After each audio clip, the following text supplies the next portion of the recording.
interrupt one of Gambling stories?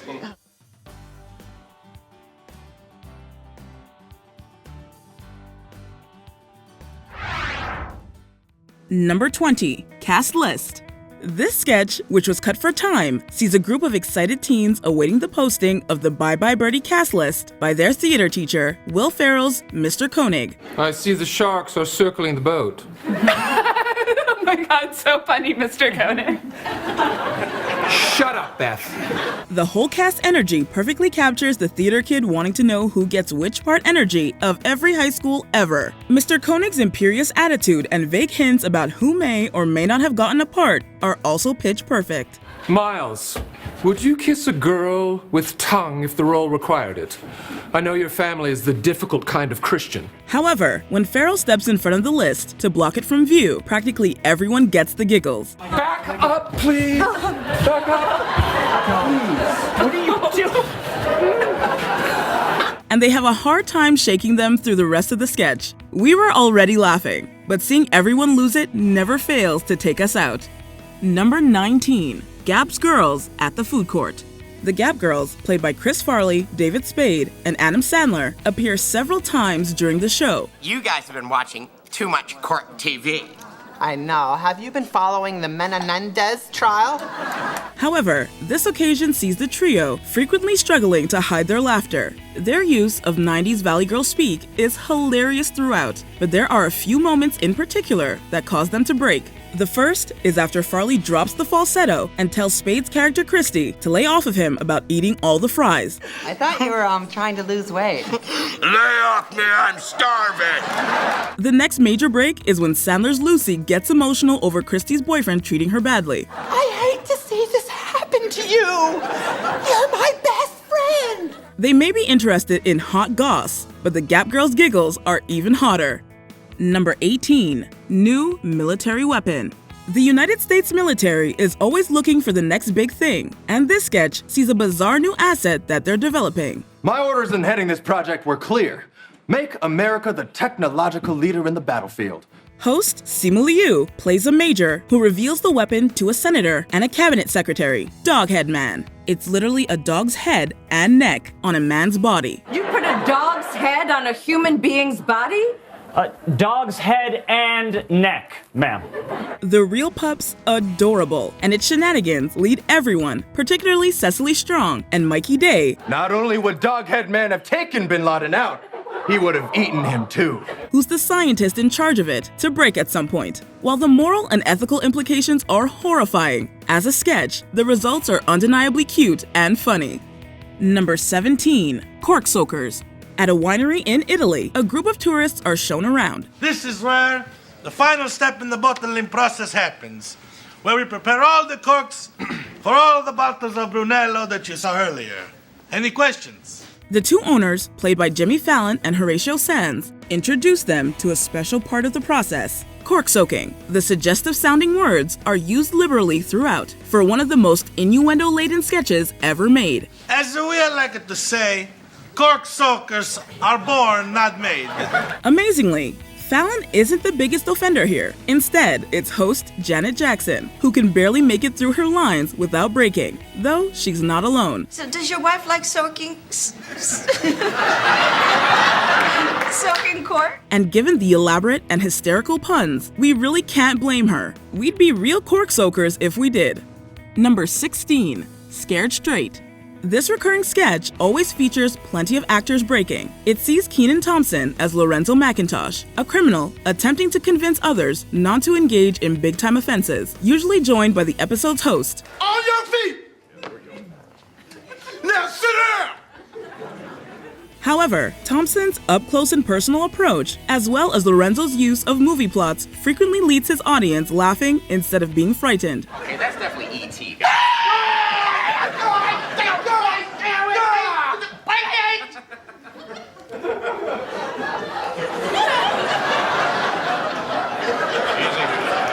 Plus, some of the hosts being the opposite of hardened criminals makes it hilariously tough to take anything they say seriously. The Betty White installment certainly comes to mind. You're following a lion, a tin man, and a scarecrow down a yellow brick road because this here This right here, this is real. Okay. Needless to say, the cast breaking always makes the sketch 1,000 times better. Number 15. Dr. Beeman's Office. Test results. One of Will Ferrell's lesser-known characters is Dr. Beeman. What do you mean you're my wife? Okay, if you're my wife, what's our cat's name? Mr. Stitches. Damn, you're good. Here, this bizarre, alleged medical practitioner sees a couple, Tom and Kathy, who are eager to hear about their recently born son. Rather than tell them immediately, Beeman rambles on the phone, insults them, and even claims their child is a witch. Now, I'm going to tell you this quickly, and it's probably going to sting a little bit. Your son's a witch. What? Oh my God, no! It's incredibly absurd, even for SNL standards. However, it isn't until Tim Meadows comes in as consultant Dr. Stephen Poop that the actors break. His performance of the robot completely sends Molly Shannon and Will Ferrell. That'll be $5,000. Good day to you both. What the hell was that? Look, I couldn't think of anything good. Can you blame them? Chris Parnell keeps it together though. He's no Von Drook, whatever that means. Number 14. Girlfriend's Game Night. In this sketch, a group of girlfriends get together for a game night. However, one of them, Jeannie, brings her much older elderly husband Horace with her. Hi. Sorry we're late. It's been a chaotic week. Horace's sons are suing me again. The near expressionless old coot is played to perfection by Bill Hader, and things get extra awkward when his special medication kicks in, prompting Jeannie to attempt to capitalize on it right there. Jeannie, it's here now. Oh, it is? Like right now? Oh, that's inconvenient. Amazingly, the actors largely keep it together through all of this. But once Hader has to move Horace's wheelchair around, bumping into the table, pretty much everyone breaks. It's the kind of silly thing that can only happen in a live performance, and the actors all find it just as funny as we do. You know what? You should be ashamed of yourselves. Number 13. Career Day. There have been several school career day sketches over the years, but only one of them has Adam Driver as Abraham H. Parnassus. Greetings, children. I'm Mordecai's father. Hello, boy. The ancient oil tycoon gives a stirring speech on crushing your enemies to the kids and repeatedly demanding his son Mordecai to look at him. Look at me, boy. Look at your father. Look at me. Look at him, Mordecai. Pete Davidson, who plays Mordecai, often has difficulty fulfilling his request since he's too busy laughing. Some of the rest of the class and teacher also seemingly struggle to stay stone-faced at various points. And now you return her to Earth! Driver's towering over-the-top performance is spectacular, so we can hardly blame the actors for breaking before they break for Capri Sun. Number 12. Stefon. Arguably Bill Hader's most iconic SNL character, Stefon became a frequent Weekend Update fixture. Are you okay? You seem different. I've had a weird few years. Okay. Although ostensibly charged with recommending destinations to tourists, Stefon instead lists off wild and often bizarre establishments, usually scripted by John Mulaney, who appears along Stefon on one occasion. These appearances are famous for Hader breaking. This place has everything. Asbestos, lupus, the magazines at Supercuts, Dan Cortez. Him hiding his face behind his hands to conceal his laughter never gets old. Mulaney's last-minute changes to the script often resulted in Hader hearing jokes for the first time as he said them, explaining his frequent laughter. Have you heard of Blackula, the Black Dracula? Yes. Well, they have a Jewish Dracula. Oh, what's his name? Sidney Applebaum. Stefon's appearances may often just feature Hader breaking, though the anchors aren't immune, but the cumulative breaks are enough to earn him a spot on our list. Number 11. Extremely Stupid. This iconic sketch sees host Candice Bergen's Fern meet with her friend Lisa, played by Gilda Radner. I'm so thirsty I could drink a horse. Fern proceeds to mock Lisa for her malapropisms and decision to pour milk in her purse instead of drink it. However, Bergen then messes up a line herself, calling Radner by her own character's name. You're not too bright, are you, Fern? I mean... This makes Bergen lose it entirely, unable to contain her laughter as Lisa does a PSA in defense of stupid people. Radner largely does a great job staying collected, with Lisa's smile arguably helping her out. but Bergen is half the sketch's cast, so it counts. Extremely stupid people are discriminated against all the time. And I should know, and so should Fern, because we are extremely stupid people. It just goes to show that whether you're extremely stupid or just play dumb on TV, you're bound to find this one funny. Number 10, Jeffries with Sean Hayes. This early 2000s sketch sees Sean Hayes and Jimmy Fallon as two workers at a fashion store called Jeffries. Look, we don't carry diesel. We work at Jeffries. We read Italian Vogue. It's our deal. I don't come to where you work and knock the corn dog out of your hand. Rather than assist their customers, the duo instead spends their time lobbing insults at their choice of clothes. Hi, I'm looking for a sweater for my boyfriend. Really? Well, if you wanted to match your outfit, I suggest you try a Hallmark store. While Fallon gets the giggles at Horatio Sands' comebacks, both of them lose it when their supervisor, played by Will Ferrell, rolls up. Okay, you guys.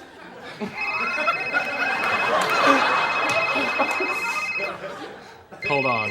And, to be fair to them, if Ferrell pulled up in that outfit and pulled out a cell phone that small, we'd have a hard time containing our laughter too. Number 9, The Love-ahs with Barbara and Dave. This entry in the recurring sketches featuring Roger and Virginia Clarvin, better known as The Love-ahs, sees the couple in a hot tub, joined by a man named Dave, and later by their friend, Barbara Hernandez. Hey, remember the first time Roger and I made love? Yes. Yes, we had pulled over after a long Sunday drive. Roger led me to a clearing, laid me down upon a bed of fresh meadow grasses. Like most of their scenes, this one has the couple speaking in bizarre accents, making wildly sexual small talk with a stranger. And of course, while Jimmy Fallon will laugh at the drop of a hat, the fact that Will Ferrell was reportedly doing things with his foot under the water probably didn't help Fallon stay in character. Dave. David. His laughter is infectious, and soon enough, the Love-ahs and Barbara are giggling too. We always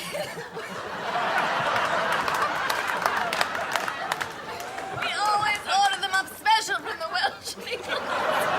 And isn't laughter a true expression of love? Number 8, Matt Foley, Van, Down by the River. When a father and mother discover their children, Brian and Stacy, have been doing drugs, they hire Matt Foley, a motivational speaker, to talk to them. Enter Chris Farley at the top of his game. First off, I am 35 years old. I am divorced, and I live in a van down by the river. Foley motivates the kids by describing how horrible his own life is, with a particular emphasis on how he lives in a van down by the river. Gonna end up eating a steady diet of government cheese and living in a van down by the river. The larger-than-life Farley's over-the-top performance has both David Spade and Christina Applegate struggling not to laugh as he gets in their faces, lifts Spade up, and crashes into the coffee table. Oh, Matt's gonna be your shadow. Here's you, here's Matt. There's you, there. This sketch is the first of many Matt Foley appearances, and it will make you laugh whether you're in it or you live in a van down by the river. Number 7, Close Encounter. Another debut of a recurring sketch. This one sees a trio of alien abductees interviewed by scientists at the Pentagon. It's nuts, man. I mean, we're just small-town buds who saw a UFO in the woods. I mean, now we're hanging out with the government. While the first two, played by Cecily Strong, and host Ryan Gosling, describe a wonderful experience, the third, played by Kate McKinnon, had a different kind of abduction. And you, Miss Rafferty? Wow. What floor were you guys on? Her description of urinating in front of a bunch of gray aliens and the weird things they do to her has to be heard to be believed. Gosling especially is smiling throughout, though even the scientists, played by Adie Bryant and Bobby Moynihan, are less than government professionals. Look, it wasn't my worst Wednesday night.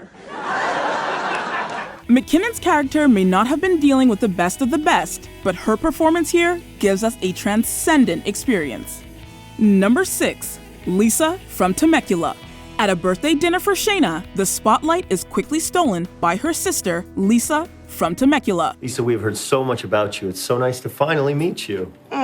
That's cute. But don't think I'm giving up the butt tonight. Along with her insistence that Paul, Pedro Pascal's character, is hoping for some butt, her order of an extra well-done steak proves distracting for everyone. As actress Ego Wodum saws on a piece of meat, the table cartoonishly jumps around, spilling food and drink alike. But a few nights back,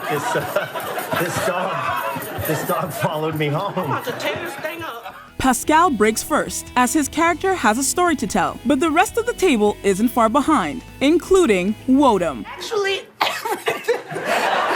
everything is not okay. Much like Lisa's steak, the comedy here is extra well done, so they couldn't help but laugh. Number 5. Super Showcase Spokesmodels. On this fake game show, a contestant, played by Vanessa Bayer, loses out on showcase prizes when she gets a question wrong. The answer is 9. 9. Not beef. I almost said 9. I said beef, which is wrong. Bill Hader's host has the showcase models Shonda and Vonda, played by Maya Rudolph and Kristen Wiig, show her what she didn't win. Bad news, Deborah. You didn't win his and hers matching luggage by luggage guy. If it's not luggage by luggage, it's just a bunch of luggage from someplace. You ought to be the talk of baggage claim, with luggage to baggage. Shonda and Vonda's absurd accents make it difficult for Wiig and Rudolph to get through their displays of various products made by ridiculous generic names with straight faces. That's not all. You'll be a real swinger with these. It's a nice matching golf clubs by golf club guy. Wiig having to drive a golf cart around adds even more hilarity, and Hader gets the giggles.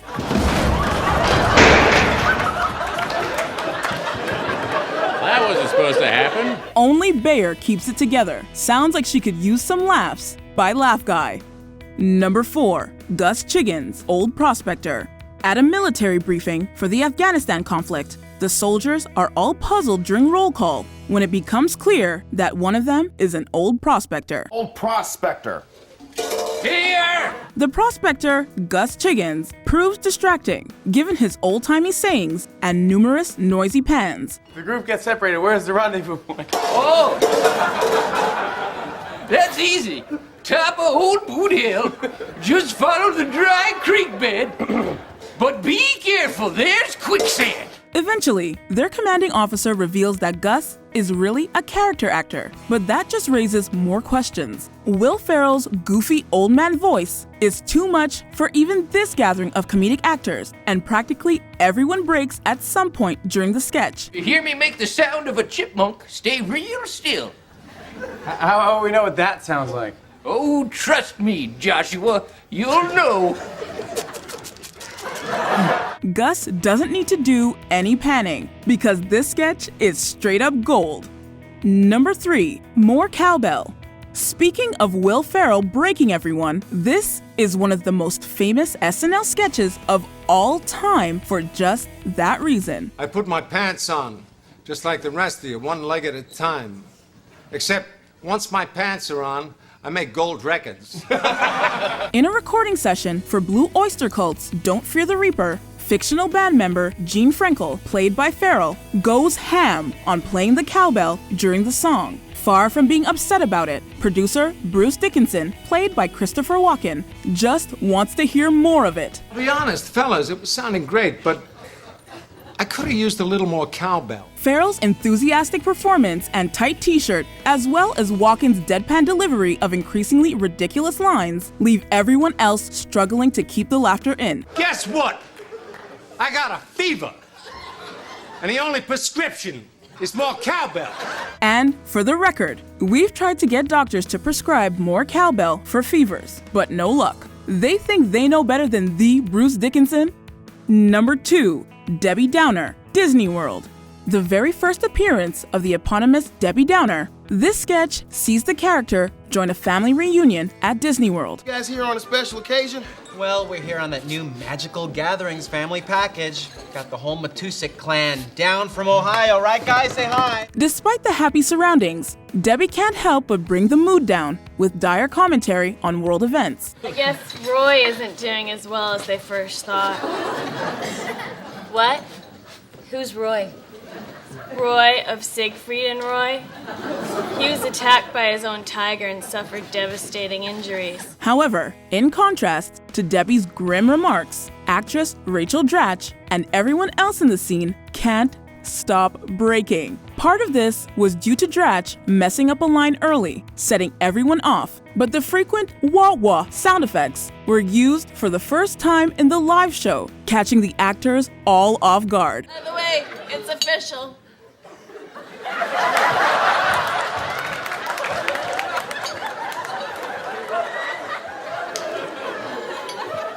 can't have children. Host Lindsay Lohan claims she ran off stage because she couldn't keep it together. We can't blame her.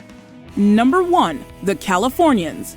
This recurring soap opera sketch is guaranteed to have multiple actors break character. Devin? What are you doing here?